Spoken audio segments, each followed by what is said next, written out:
Глава 656. Прощальный подарок. Хань Ли взял портрет и осторожно развернул свиток, на котором был портрет улыбающегося мужчины в лазурной одежде. Это был реалистичный образ его самого. Посмотрев на свиток, Хань Ли вздохнул и вернул его. Немного подумав, Хань Ли посмотрел на женщину и спросил: «Могу я спросить, почему твой предок оставил мой портрет?» Какой в этом смысл? Услышав это, на лице женщины появилась нерешительность, и она робко ответила: «Старейшина Хань, прежде чем я отвечу на ваш вопрос, можно узнать, помните ли вы о своем обещании с госпожей Синь?» «Конечно, помню». «Ты тоже знаешь об этом?» Удивленно спросил Хань Ли. С опаской в сердце женщина взглянула на Хань Ли и проговорила тихим голосом: «На самом деле, я продолжала оставаться здесь из-за старейшины Хань. Однако, надеюсь, вы простите меня, я не могу говорить прямо, пока не будет выполнено ваше обещание госпоже Синь». Птыщ. Хань Ли бесцеремонно вытащил деревянный ящик низ своей сумки для хранения и положил его на стол. Это сердце женщины дрогнуло, поскольку она не поняла, что Хань Ли собирался сделать. Хань Ли сказал спокойным тоном: «Незачем так нервничать. В этой коробке голова предка клана Фу. Прямая линия клана Фу была уничтожена мною, осталось лишь несколько отдаленных членов клана Фу. У клана Фу больше нет никакой власти в государстве Юаньу. Полагаю, что обещание можно считать выполненным». Женщина в шоке вскрикнула: «Что? Предок клана Фу уже мертв?» Стиснув зубы, она взглянула на внутрь коробки, приоткрыв крышку. Воздух в комнате наполнился запахом крови. Лицо женщины побледнело, но, узнав лицо, она улыбнулась. Это действительно предок клана Фу. Много лет назад я видела его издалека. Хань Ли улыбнулся и сказал: «Судя по тому, что я убил его несколько дней назад, слухи уже должны были распространиться. Если поговоришь с кем-то из знакомых или посетишь торговый город, то сразу поверишь в это.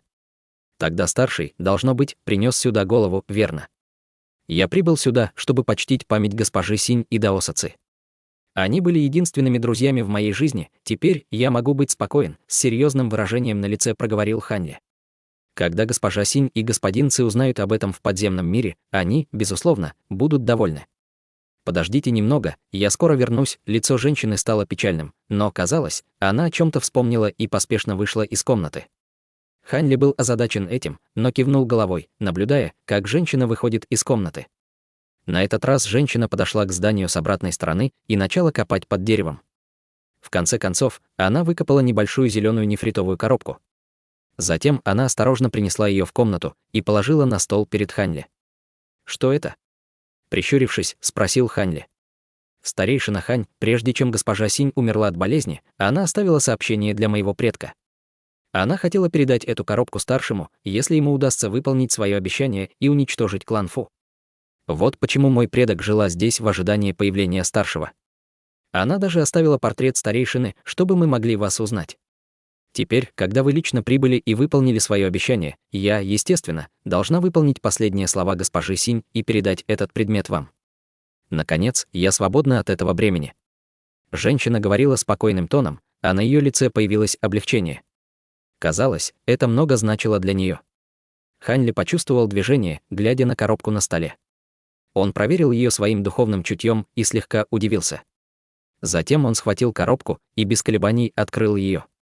В ящике лежал светло-лазурная нефритовая пластинка с прикрепленным к нему желтым талисманом, из которого испускалось серебряное свечение в виде световых иероглифов. В этот момент женщина с любопытным выражением посмотрела на нефритовую пластинку. Хань Ли поднял голову и спросил: «Ты никогда прежде не видела это? Я не буду скрывать это от старшего». Поскольку госпожа Синь не сказала ничего, какие именно ограничительные заклинания она наложила на нефритовую пластинку, я поддалась любопытству и пробовала прочитать, но спустя мгновение я начала плевать кровью и потеряла сознание на целый день. Затем мой предок использовала высокоранговый талисман, чтобы ограничить излишнее любопытство своих потомков. Хотя мне было очень любопытно, уровень моей культивации намного уступал уровню культивации моего предка, когда она была жива. Я не осмелилась прикоснуться к нему. Хань Ли кивнул головой в ответ. Затем он окутал лазурным туманом нефритовую пластинку и спокойно убрал талисман. Женщина была поражена этим увиденным.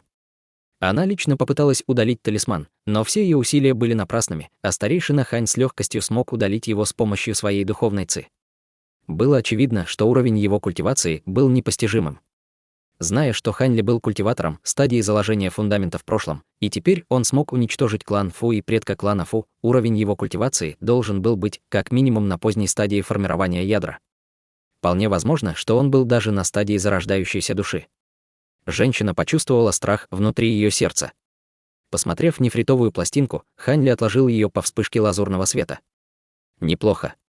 Эта нефритовая пластинка очень пригодится мне, так что я возьму ее. Но у меня есть вопрос к тебе. Ты ждала меня здесь так много лет, и я даже несколько сожалею по этому поводу. Ты живешь здесь. Как только женщина услышала вопрос Хань Ли, она разволновалась и поспешно ответила: конечно, нет. Мой муж тоже культиватор, уровень его культивации, как у меня. Однако у моего сына, Кван Цзы, есть потенциал. Но у него нет наставника, и он не смог войти в секту для культивации. Если бы старший мог. Ее не волновала ни она, ни ее муж, но вот если бы ее сын смог стать учеником такого властного и могучего культиватора, это было бы очень полезно. Вот почему она решилась неловко пробормотать об этом в надежде не оскорбить его. Когда Хань Ли услышал это, он махнул рукой и прервал ее: нет необходимости продолжать. Я понимаю, женщина тревожно взглянула на Хань Ли, поскольку вы потомок Сяо Мэй и потратила всю свою жизнь до этого момента, наблюдая за этим предметом, то, хотя я и не могу принять твоего сына к себе в ученики, я могу помочь ему продвинуться к стадии заложения фундамента и дать 2 бутылки таблеток стадии заложения фундамента. Однако, успех твоего сына все еще в его руках. Когда он достигнет стадии заложения фундамента, ему не составит труда войти в секту или клан культивации. Сказав это, Хань Ли достал 3 бутылки и передал их женщине. Таблетки заложения фундамента. Услышав это, женщина несколько раз поклонилась Хань Ли. Ее предыдущее разочарование полностью исчезло. Затем, сменив тон, Хань Ли спросил: ах, да, когда я уничтожил клан Фу, я случайно убил 2 культиваторов секты Дьявольского Пламени. Хотя я не боюсь этой секты, но у меня нет желания создавать себе неприятности. Кто-нибудь еще знает об этом? Словно осознавая беспокойство Хань Ли, она поспешно ответила: старший, пожалуйста, успокойтесь. Когда мой предок рассказала мне об этом, она предупредила, что эта информация не должна попасть в руки посторонних, поскольку она может создать проблемы для старшего. Я об этом не говорила даже своему мужу и сыну. Поскольку мне не нужно беспокоиться о сохранении тайны, я пойду выразить почтение мемориальным табличкам. Хань Ли кивнул головой и встал. Ах, если старейшина уже собирается уходить, не могли бы вы подождать немного? Мой муж и мой сын скоро. Птыщ. Не успела была женщина сказать это, как позади нее вспыхнул белый свет, и она потеряла сознание. Хань Ли взмахнул рукой и поймал ее потоком лазурного тумана. В этот момент белый свет позади нее исчез, на его место появилась серебряная луна. Оглянувшись, серебряная луна загадочно улыбнулась и сказала: «Мастер, почему вы заставили меня усыпить эту женщину? Вам неловко из-за чего-то, или вы что-то придумали?»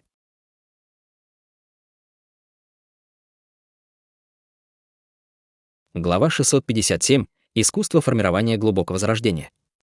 Хань Ли раздраженно фыркнул и проговорил холодным тоном: «Не говори чушь. У меня нет никаких мыслей насчет этой женщины, и я не держу на нее зла. Однако будет лучше стереть ее воспоминания о сегодняшней встрече со мной. Если какие-то слухи все же просочатся, это принесет неприятности не только мне, но и навлечет бедствие на нее». Затем, не говоря ни слова, его лицо засветилось лазурным светом, и он приложил пальцы к голове женщины, используя технику стирания воспоминаний глубокого инь-искусства. Эта техника запечатывала несколько связанных воспоминаний и фальсифицировала их, заставляя эту женщину поверить в то, что ей повезло приобрести лекарственные таблетки от великодушного эксперта. Любые воспоминания, относящиеся к Хань Ли, были бы полностью запечатаны. Эту технику изменения воспоминаний можно было сравнить с техникой контроля души и техникой свободных игл, учитывая, что они использовались человеком с гораздо большим уровнем культивации, чем его собственный. Однако эта техника требовала, чтобы пользователь обладал гораздо большим уровнем культивации, чем цель. В противном случае это могло нанести огромный вред душе цели. Для Хань Ли же не было никаких проблем в использовании этой техники на женщине, поскольку уровень ее культивации был слишком низким. Через четверть часа Хань Ли закончил, а женщина продолжила спать. Уложив женщину на кресло, Хань Ли воспользовался возможностью почтить память Ци Юньсяо и Синь Жуинь. Затем он обратил голову предка клана Фу в пепел и тайно покинул это место. Находясь в форме духа артефакта, серебряная луна полюбопытствовала: «Мастер, а что было в нефритовой пластинке?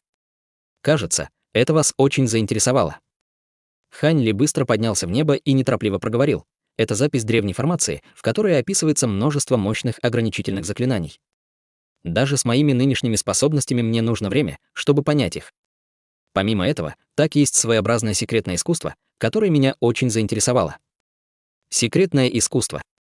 Неужели, обладая полным набором глубокого инь-искусства, вас еще можно чем-то заинтересовать?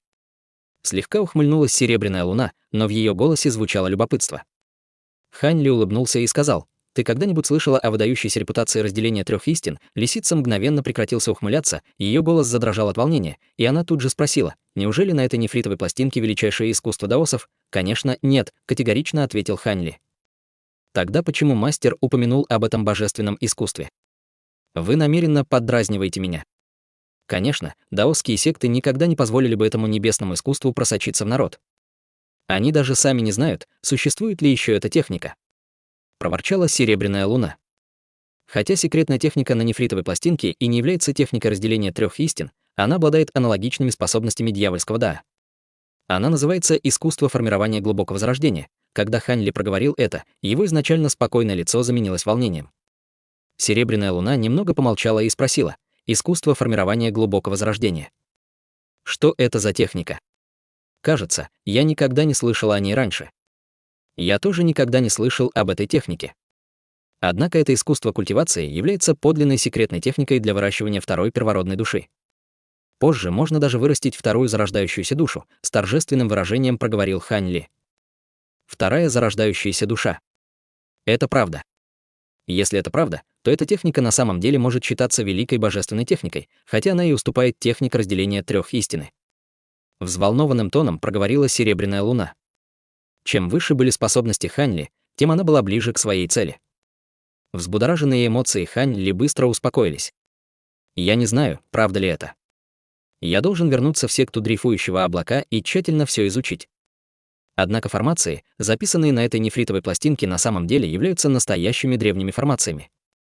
У меня есть несколько подобных на одной из нефритовых пластинок, так что это не похоже на подделку. Мастеру очень повезло, что вы нашли эту технику. Однако вам стоит быть осторожным, поскольку секретные дьявольские искусства могут быть очень опасны. Так что вам лучше тщательнее изучить эту технику и проверить ее. Хань Ли согласился с ней. Я знаю, и естественно, что я буду осторожен. Если в ней что-то не так, разумеется, я не буду культивировать ее. Когда серебряная луна услышала его, он слегка расслабилась, но вдруг спросила: «Мастер, кажется, вы велите не в сторону государства Си. Вы не собираетесь возвращаться в секту дрейфующего облака?» Хань Ли вздохнул и ответил: «Пока что я не собираюсь возвращаться в государство Си. Я хочу посетить государство Юэ. Все-таки это моя родина, и у меня есть там несколько неоконченных дел. Я считаю, что в будущем это может помешать моей культивации, так что я должен разобраться с этим». Немного помолчав, серебряная луна сказала: «Это разумно. На этой стадии мастер может использовать превосходство своего Даа, чтобы избавиться от всех мирских забот. Ну что, на сегодня хватит разговоров. Мне нужно добраться туда как можно быстрее». Хань Ли закончил разговор холодным тоном. Затем он окутался лазурным светом и увеличил скорость в несколько раз. В одно мгновение он бесследно исчез.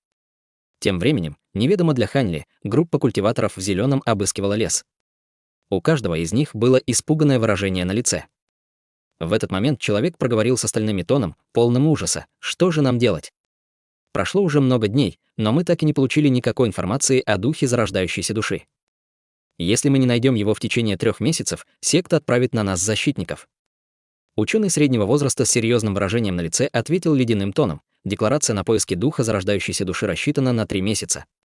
По сути, это только отсрочивает гнев. Всем известно, что с таким вопросом не смогу разобраться культиваторы стадии заложения фундамента.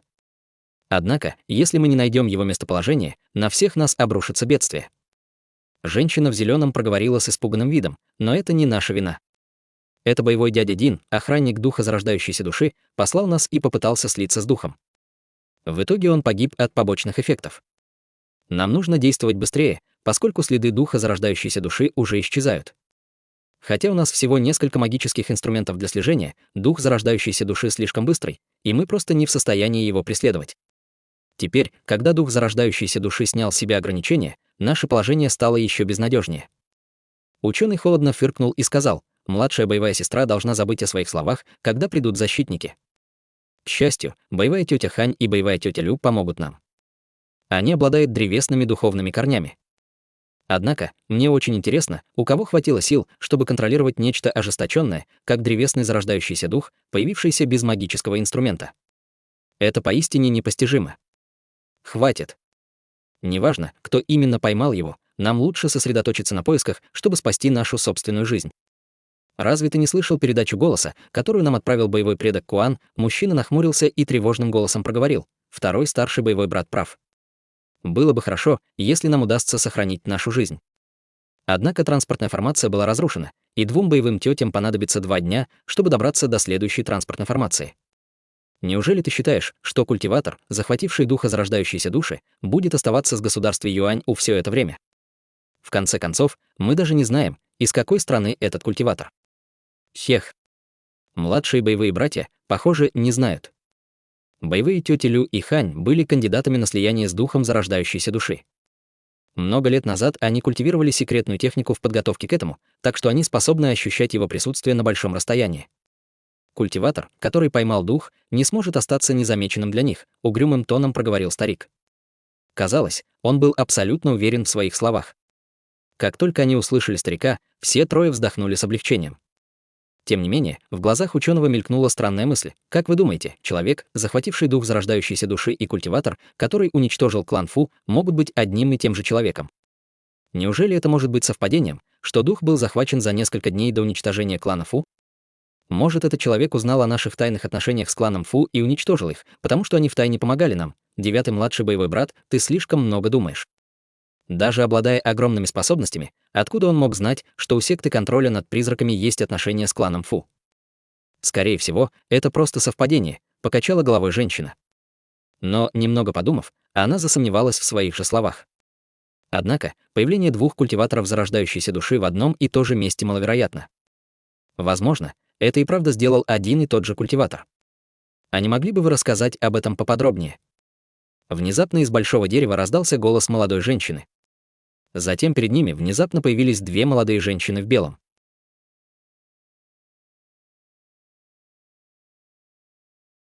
Глава 658. Старая пещерная резиденция с духовным источником. 4 культиватора в зеленой одежде были потрясены, увидев появление 2 женщин в белом, и поспешили приветствовать их, боевая тетя Хань.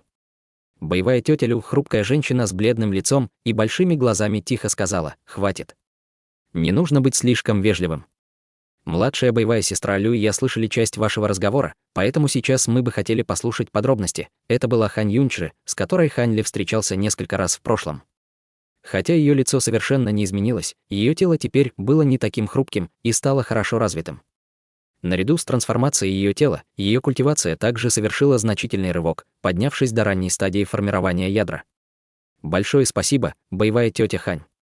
Я подчинюсь вашему приказу. Старик, отвечающий за 4 культиваторов в зеленом, вышел вперед и ответил от имени группы. Хань Юньчжи с улыбкой кивнула и, несколько отойдя в сторону, села. У другой красотки были глаза феникса и длинные брови. Это была красивая женщина с беззаботным выражением лица. Она с улыбкой проговорила: «Ваши дела плохи. Если вы не сможете найти духа зарождающейся души, боюсь, что даже ваш мастер не сможет спасти ваши жизни». Ее слова, словно ведро холодной воды, окатили группу из 4 человек. Старик горько рассмеялся и заговорил с серьезным выражением на лице: «Я знаю, что наше наказание неизбежно, но это несправедливо по отношению к нам. Надеюсь, вы сможете замолвить за нас словечко перед боевым предком». Женщина широко улыбнулась и сказала: «Тогда расскажите нам все. Человек, который поймал духа зарождающейся души, сейчас находится в 500 километрах, и мы не сможем догнать его в ближайшее время. Так что торопиться нам некуда. Да, когда мы принесли дух зарождающейся души на гору Кунму, боевой дядя сказал нам, старик дал подробное объяснение тому, как сбежал дух зарождающейся души, а затем про его поимку и уничтожение Фуклана». Хань Юньчжи спокойно слушала их, и ее лицо оставалось совершенно неподвижным, словно у нее вовсе не было сердца. Напротив, на лице женщины по имени Лю время от времени мелькало любопытство, словно она проявляла интерес к словам старика. Полоса лазурного света сверкнула на границе между государством Юань и государством Юэ. Согласно информации, которую приобрел Хань Ли, государство Юэ попало под власть секты Духовного Призрака, а их логово находилось на месте секты Маскирующейся Луны. Горы Тайюэ долины Желтого Клена стали ответвлением главной секты. После того, как Хань Ли влетел в государство Юэ, он сразу же направился в сторону гор Тайюэ. Ничего не изменилось. Стоя на груди камней, Хань Ли почувствовал одиночество. Ранее он уничтожил гору, где была его пещерная резиденция, опасаясь, что культиваторы дьявольского Да обнаружат ее. Теперь, спустя столько лет, этот район выглядел опустошенным. Разумеется, кто мог подумать, что под обломками есть место для резиденции культиватора? Немного помолчав, Хань Ли поднял руку, а в его глазах сверкнул странный свет.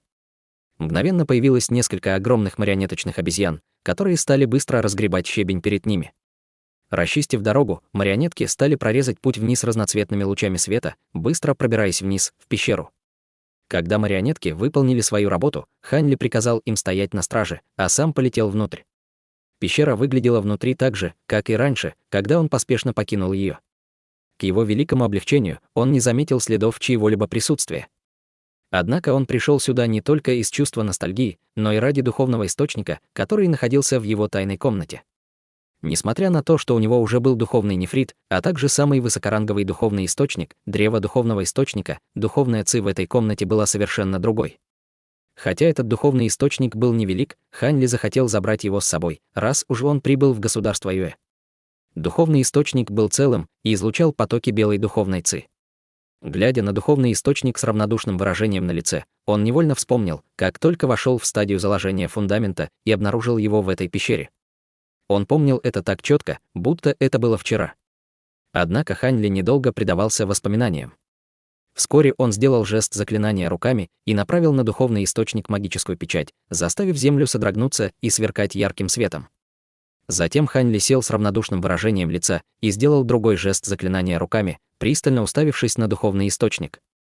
Вода в духовном источнике закружилась в вихрь, словно ее перемешивала невидимая рука, образовывая черный водоворот.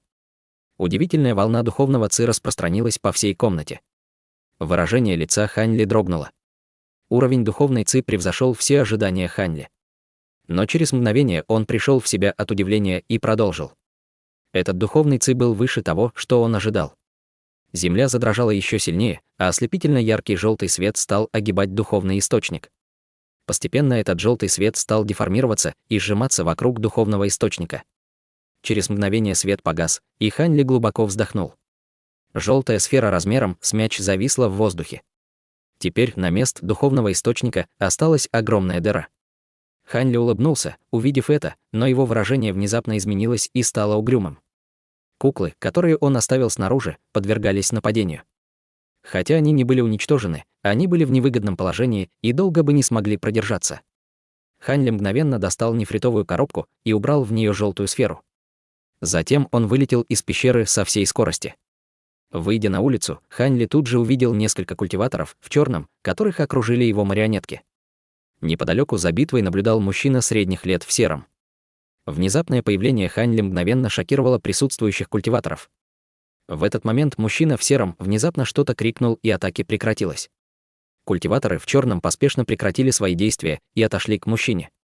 Лазурный свет завис в воздухе и исчез, раскрывая Хань Ли. Он безмолвно посмотрел на культиваторов, раскрывая свой уровень культивации стадии зарождающейся души. Мужчина в сером взглянул на Хань Ли и почувствовал, как его сердце ушло в пятки. Его шок вскоре был заменен улыбкой. «Старший, пожалуйста, не поймите меня неправильно. У нас не было злого умысла. Мы просто чувствовали, что духовная ци здесь стала довольно странной, поэтому мы решили взглянуть. Я Юйхун из секты Духовного Призрака, ученик мастера расколотой души». Мастер расколотой души. Хань Ли нахмурился и почувствовал, что это имя прозвучало как-то знакомо. Немного подумав, Хань Ли вдруг вспомнил. Разве это было не одно из имен эксцентриков зарождающейся души? Он вспомнил, что седовласый старик секты дрейфующего облака упоминал имя этого эксцентрика, с которым шутки были плохи. Пока Хань Ли думал об этом, мужчина в сером заметил, что Хань Ли задумался над именем его мастера. В этот момент мужчина в сером почувствовал небольшое облегчение. Подавив страх в своем сердце, он заставил себя улыбнуться. «Старший знает имя моего мастера. Может, вы с ним знакомы? Я понятия не имел, что у старшего здесь дела, иначе я бы не посмел вас беспокоить. Если я могу вам как-то помочь, я готов выполнить ваши приказы. В противном случае, я хотел бы попросить прощения и покинуть это место». Хотя у мужчины в сером был испуганный вид, его слова были хитрыми. Задав несколько пробных вопросов, он действовал крайне уважительно. В конце концов, от появления неизвестного культиватора, зарождающейся души, у него по спине пробежал холодный пот. Хань Ли безмолвно уставился на мужчину в сером, но ничего не ответил. Вместо этого он высвободил свое духовное чутье и обнаружил, что других культиваторов поблизости не было. Кажется, эти культиваторы действительно оказались случайно поблизости и пришли одни. В этом случае Хань Ли вдруг почувствовал желание убить их. Неважно, что раньше он был учеником долины Желтого Клена, сейчас он стал старейшиной секты дрейфующего облака и не мог упустить этих культиваторов секты духовного призрака. Кроме того, некогда молодой мастер этой секты чуть не убил его, и Хань Ли вдруг почувствовал в своем сердце гнев, который он подавлял долгие годы. Кроме того, он тайно проник в государство Юэ. И если бы об этом узнала секта духовного призрака, он бы привлек к себе лишнее внимание, что в результате бы привело к неприятностям. Он совершенно не хотел, чтобы культиваторы зарождающейся души преследовали его по всему государству Юэ. Этот человек, когда Хань Ли подготовил тайную атаку, внезапно один из культиваторов в черном закричал, глядя на него.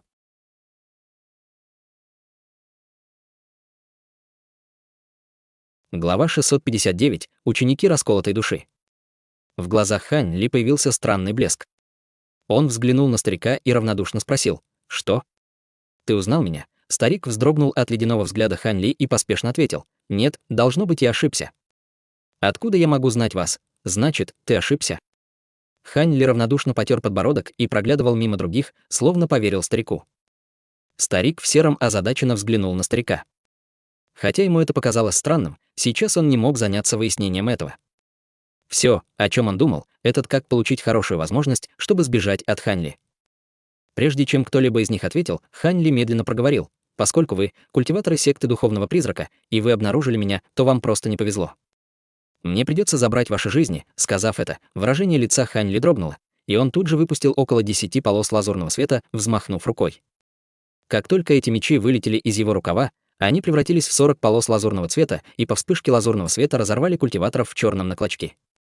Когда культиватор в сером услышал слова Хань Ли, он понял, что плохи его дела.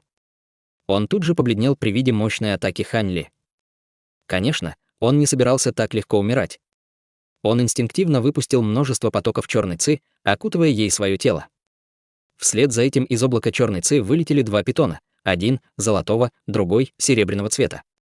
Затем культиватор в сером попытался отлететь как можно дальше, чтобы не разделить судьбу культиваторов в черном. Помимо старика, остальные культиваторы секты духовного призрака были обезглавлены лазурными мечами Хань Ли. Старик оцепенел от ужаса. В этот момент Хань Ли щелкнул пальцем и выпустил в старика тонкую лазурную нить, которая тут же погрузилась в его тело, заставив его рухнуть на землю без сознания. При виде этого Хань Ли перестал обращать на старика внимание и сосредоточился на культиваторе в сером, который уже переместился на 300 метров. Хань Ли ухмыльнулся и небрежно направил на него несколько лазурных мечей, которые тут же слились в один огромный лазурный меч. «Вперед!» — тихо произнес Хань Ли. Огромный меч дрогнул и глухо загудел, выстрелив вперед с непостижимой скоростью. В мгновение ока из черного дыма вспыхнул ослепительный взрыв лазурного света. Атака огромного меча уничтожила черный ци и питонов одновременно.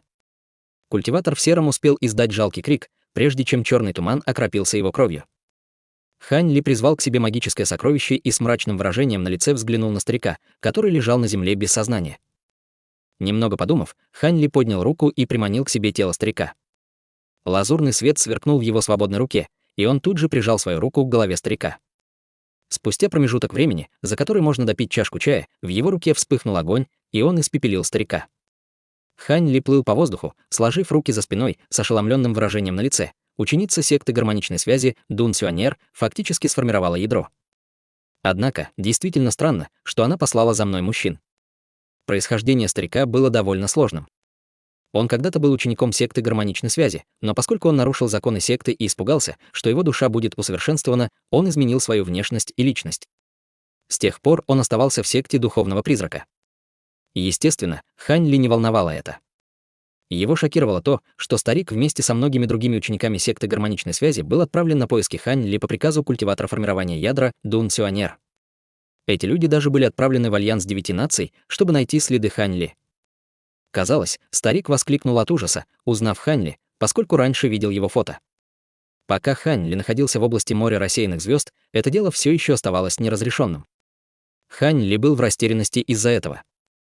Он не мог представить себе то, что Дун Сюанер разыскивает его забавы ради. Он чувствовал, что существует более глубокая причина, по которой она непрерывно ищет его. Жаль только, что статус старика в то время был невысоким, и у него не было никакой дополнительной информации по этому вопросу. Немного подумав, Хань Ли так и не нашел причину, по которой Дун Сюанер отправила людей на его поиски. Покачав голов, он решил отбросить этот вопрос до поры, до времени. Теперь, когда прошло столько лет, этот вопрос все равно никак бы не повлиял на него. Теперь, когда он стал культиватором зарождающейся души, у него стало намного меньше поводов для беспокойства. С этой мыслью Хань Ли сжег трупы культиваторов секты Духовного Призрака и взглянул в направлении долины Желтого Клена, а затем покинул горный хребет Тайюэ. Без ведома Хань Ли, в тот же момент, когда он убил культиватора в сером, от медитации очнулся культиватор в черной одежде. Затем он достал из своей мантии тусклый командный медальон. Культиватор в черном пробормотал что-то над медальоном и взглянул на него, прищурившись. Его выражение лица тут же изменилось. Через мгновение он встал и вышел из комнаты. Пройдя по длинному коридору, культиватор в черном вошел в просторный зал и сел на каменное кресло. Его рука сверкнула ярким светом, а затем в ней появился маленький бронзовый колокол. Внезапно раздался громкий звон колокола. Звон продолжался какое-то время, распространившись на неизвестное расстояние. Человек в черной одежде отложил колокольчик, не двигаясь с места. Спустя мгновение в зал с 3 боковых дверей вошли 3 культиватора формирования ядра, 2 мужчины и 1 женщина. Все они предстали перед стариком с торжественным выражением на лице. Прямо сейчас погас командный медальон 6-го младшего боевого брата. Кажется, он встретил свою смерть. Хотя я не знаю, что именно произошло с моим учеником, я не могу допустить, чтобы его смерть осталась без ответа. Найдите убийцу и приведите мне его живым. Я хочу, чтобы он сам рассказал мне, что произошло. Равнодушным тоном проговорил культиватор в черном. 3 культиватора сначала были удивлены, но тут же почтительно поклонились ему. «Как прикажете, мастер, надеюсь, в следующий раз, когда я увижу вас, вы уже приведете убийцу на холм Бессмертного». Сказав это, культиватор в черном кивнул головой и вышел из зала. В зале осталось только 3 культиваторов формирования ядра, учеников расколотой души. Немного подумав, культиватор со смелым и ясным взглядом сказал: «5-я младшая боевая сестра, как только сможешь, отправь талисман передачи голоса в ответвлении секты в горах Тайюэ. Давай посмотрим, знаю ли они что-нибудь о 6-м младшем боевом брате и о его смерти. Если нет, нам придется послать людей, чтобы они расследовали это. Младший боевой брат Цуэ, у тебя хорошие отношения с мастером ответвления секты, выясни, сможет ли он послать людей, чтобы они выяснили, не появлялись ли в государстве Юэ какие-либо высокоранговые культиваторы. Кроме того, мы все отправим наших компетентных учеников прочесать последнее известное местоположение 6-го младшего боевого брата и посмотреть, есть ли какие-либо подсказки. Как только мы соберем нужную нам информацию, мы объединим ее, чтобы поймать того человека, что убил нашего 6-го младшего боевого брата. В конце концов, он должен обладать высоким уровнем культивации, чтобы убить его. Нам нужно быть осторожными. Одним из 2 других культиваторов была женщина средних лет, не лишённая красоты, а также жуткий ученый в расшитой одежде. Женщина улыбнулась, услышав его, но ученый нахмурился, а выражение на его лице стало мрачным. Через мгновение он неохотно кивнул. Словно чувствуя беспокойство, смелый культиватор уставился на культиватора в расшитой одежде и проговорил холодным тоном: «Младший боевой брат Цуэ, я знаю, что ты был в плохих отношениях с 6-м боевым братом, однако это приказ мастера. Ты и сам знаешь, что произойдет за непослушание. Не забывай, твои 2-й и 7-й младшие боевые братья уже понесли наказание за то, что ослушались мастера». Ученый криво усмехнулся. Это не тот случай. Хотя мы не ладили, он уже мертв. Кроме того, это приказ мастера. Я прекрасно понимаю важность этого приказа, так что я буду стараться изо всех сил. Смелый культиватор медленно сказал: «Раз ты все понимаешь, тогда нам пора выдвигаться». Затем все 3 покинули зал, чтобы заняться своими делами. Несколькими днями позже культиваторы секты Духовного Призрака обнаружили место, где Хань Ли убил группу культиваторов из их секты. После дальнейшего осмотра также была обнаружена первоначальная пещерная резиденция Хань Ли. Когда 3 ученика расколотой души услышали это, они тут же бросились на гору Тайюэ вместе с группой учеников. Войдя туда, они тревожно переглянулись между собой, увидев большую дыру, где раньше был духовный источник. В тот же самый момент на далекой земле Хань Юньджи и женщина по имени Лю поспешно пересекали ряд возвышающихся гор в государство Юэ.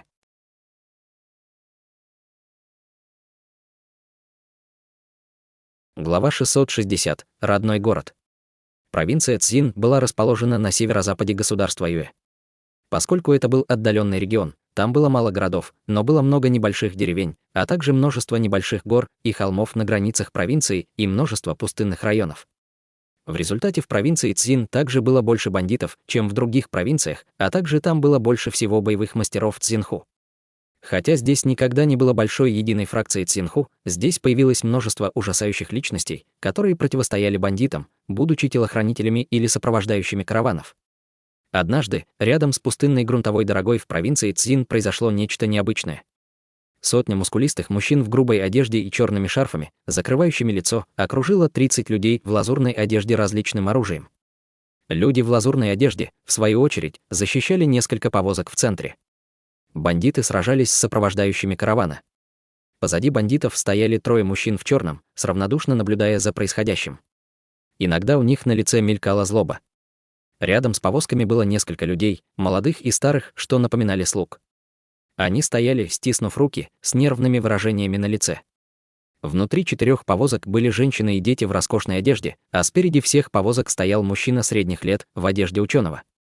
Он выглядел так, будто у него не было сил даже свернуть шею цыпленку, но на лице у него было властное выражение. Никто не осмеливался недооценивать его. Ученик средних лет сидел напротив мужчины в голубом расшитом халате и толстыми остроконечными усами и бородой. Его руки были толстыми, но взгляд у него был энергичный. Он выглядел как пиковый эксперт Цзинху. Эти явно необычные персонажи сидели со спокойными выражениями на лицах и были единственными в большой карете. Хотя они молчали, они изучали все, что происходило снаружи через приоткрытые шторы. Иногда снаружи доносились вопли и звон мечей. Хотя бандитов было большое, сопровождающие каравана были умнее. Какое-то время обе стороны находились в тупике. Ученый улыбнулся при виде этого и сказал большому мужчине: «Кажется, нет необходимости беспокоить брата Ли. Эскорт боевого неба сами разделаются с этими бандитами, ха-ха». Да, если лидеры бандитов не предпримут никаких действий, вполне естественно, что эскорт боевого неба сможет справиться с этими пешками. Но если бы 3 лидеров атакуют, они не смогут продержаться. В конце концов, эти 3 лидера славятся своей свирепостью по всей провинции Цзин. Я слышал, что они кровные братья по крови и являются экспертами водной техники. Обычные эксперты им не ровня. Сказав это, на лице большого мужчины появилось волнение. Он вдруг хрустнул пальцами. Было очевидно, что он был высококлассным экспертом боевых искусств. Когда ученый увидел это, он бессознательно рассмеялся: «Брат Ли, ваше стремление сражаться такое же, как у твоего отца», большой человек ответил беспомощной улыбкой: «Младший брат Хань, этого и следовало ожидать. Наш клан Ли обладает боевым наследием. Если мы сталкиваемся с интересным противником, мы не можем устоять перед желанием проверить свои силы. Ваш клан Хань, например, славится литературными мастерами, поэтому часто бывает, что нескольким ученикам клана удается стать чиновниками при императорском дворце». Затем крупный человек скрестил руки и сказал: «Однако я удивлен тем, что наши кланы сумели сдружиться, хотя у них так мало общего. Эта дружба длится на протяжении многих поколений и до сих пор не исчезла». Ученый улыбнулся и сказал: «Ха-ха. За последние несколько дней я просмотрел несколько летописей и случайно обнаружил кое-что интересное. Если ты хочешь, я могу рассказать тебе об этом, хотя я и не уверен в их достоверности». Когда крупный мужчина по имени Ли услышал это, он полюбопытствовал, что правда. У нашего клана Ли нет традиции вести летописи. Помимо нескольких боевых учений, мало что осталось, не говоря уже об истории дружбы наших кланов. Крупный мужчина посмотрел вдаль, и выражение на его лице изменилось. Нехорошо, эти 3 лидеров решили атаковать. Расскажешь потом, когда я разберусь с этими 3. Сказав это, он вылетел из повозки так, словно им запустили из арбалета. Вскоре после этого раздался вопль крупного человека, за которым последовали жалостливые крики. Ученый вдохнул и покачал головой, а затем закрыл занавес. Он не чувствовал необходимости наблюдать за происходящим, поскольку он полностью доверял большому человеку. Спустя промежуток времени, за который можно было выпить чашку чая, снаружи все затихло. Занавеска повозка затрепетала, и большой мужчина снова появился в карете. Он выглядел немного хуже, чем до этого. Из его плеча сочилась кровь. Казалось, он был слегка ранен, однако он сердечно рассмеялся ученому и сказал: «Эти 3 были действительно искусны. Хотя мне не удалось проявить всю мою силу, бандиты, увидев мою мощь, бежали прочь». Казалось, крупный человек наслаждался боем. Когда ученый услышал это, он произнес с иронией в голосе: «Если бы я не взял с собой брата Ли, то это бы стало моим последним путешествием». Поскольку у меня много врагов, мне пришлось прибегнуть к твоей помощи. Крупный человек по имени Ли ответил: да ладно тебе. Клан Ли встал на вершину Цзинху только благодаря помощи клана Хань. Помощь другу — это ни в коем случае не постороннее дело.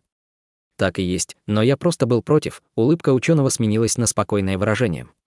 Казалось, он был гибким. Крупный мужчина намазал себе на рану мазь и вдруг вспомнил о том, о чем они говорили до боя. Однако, брат Хань, расскажи мне о прошлом наших кланов. Мне это очень интересно, конечно. Стоит сказать, что дружба наших кланов совершенно непостижима. Помнишь 7 мистических сект, что были гегемоном провинции Цзин много десятилетий назад? Наши предки были боевыми братьями внутри этой фракции Цзинху. В летописи говорится, что мой великий дядя был присягнул на верность твоему предку. Так началась дружба наших кланов. Стоит сказать, что мой великий дядя был довольно грозным персонажем. Он был. Пока ученый рассказывал об этом, люди в лазурной одежде убрали трупы с дороги и продолжили путешествие. Вскоре коляски исчезли за горизонтом. Деревня Зеленого быка Хань Ли завис в 5 километрах над землей, его тело было покрыто лазурным светом. Глядя вниз, он не верил своим глазам. Эта деревня была когда-то патетически маленькой и охватывала всего несколько километров по площади, он помнил каждую ее улочку. Но теперь она не была похожа на его родную деревню. Пока его не было, деревня превратилась в шумный город. Посмотрев на него с неба, он немного поколебался, а затем спустился в пустынный переулок, используя технику маскировки.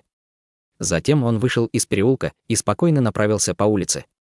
Хань Ли невольно стал бормотать про себя, глядя на незнакомые дома и здания. Все так изменилось, по какой-то неизвестной причине он знал, что если он отправится на запад, то сможет увидеть лес и зеленую гору, где он провел свое детство. Тем не менее, однако он почему-то начал терять решимость, глядя на произошедшие изменения с его родной деревней. В этот момент выражение Хань Ли было спокойным, но он надеялся, что скоро найдет что-то знакомое. Однако Хань Ли был в разочарованных чувствах, пока не достиг перекрестка 3 дорог. Он остановился и уставился на небольшой потрёпанный ресторан на обочине дороги. Ресторан выглядел потрёпанным и имел только 2 этажа, над которыми висела вывеска «Весенний аромат». Это был ресторан, которым когда-то управлял третий дядя Хань Ли, толстяк Хань. Хань Ли взглянул на ресторан и тут же вспомнил, как он когда-то входил в эти двери. Перед его глазами предстало круглое лицо его третьего дяди, узкий двор за рестораном, тускло освещенная боковая комната и вкусная еда, а также много других воспоминаний, которые вдруг стали мелькать в голове Хань Ли. Хань Ли взглянул на ресторан со сложным выражением. Ностальгия появилась у него в глазах. Он взглянул на ресторан, а затем заметил, что несколько незнакомых людей на дороге смотрели на него странным выражением. Это неудивительно. В конце концов, юноша неподвижно смотрел на старый потрёпанный ресторан. Немного поколебавшись, он спокойно вошел в ресторан, заложив руки за спину.